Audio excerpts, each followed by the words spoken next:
Rebecca Yao sort 350 hommes et femmes de l'obscurité à travers son programme d'alphabétisation. Programme d'alphabétisation des femmes dans le but de faire du département de Botro, le deuxième pôle de développement dans la région de Gebeke après la ville de Bouaké. Rebecca Yao a lancé depuis le 21 octobre 2021 un programme d'alphabétisation pour la femme afin qu'elle se prenne en charge. Ainsi la présidente de l'association, Diabo Ville Émergente, Rebecca Yao a procédé le lundi 17 janvier 2022 à l'ouverture de plusieurs salles de classe dans le village d'Ajbakro, dans la commune de Diabo. 250 femmes et 100 hommes âgés de 18 à 50 ans. Il n'y a pas d'âge pour apprendre. Dans la ville de Diabo, ce sont 100 hommes et 250 femmes, apprenants ou encore auditeurs de 18 à plus de 50 ans, qui rêvent de changer le cours de leur destin. Une opportunité qui a été bonne pour les femmes mais surtout pour les hommes de ces villages qui sont venus nombreux s'inscrire lors de cette cérémonie d'ouverture.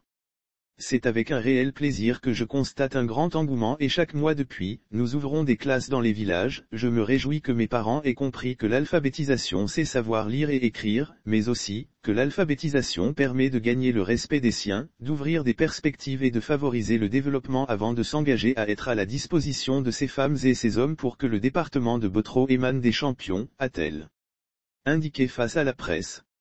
Lire aussi Salé, le maire à Salé Moko ferme une maison de prostituées. L'alphabétisation en milieu rural, un puissant levier pour l'autonomisation financière. Il faut souligner que depuis des années, elle mène plusieurs actions de développement dans les sous-préfectures de Botro, Diabo et Languibonou. Pour elle, l'alphabétisation en milieu rural, un puissant levier pour l'autonomisation financière.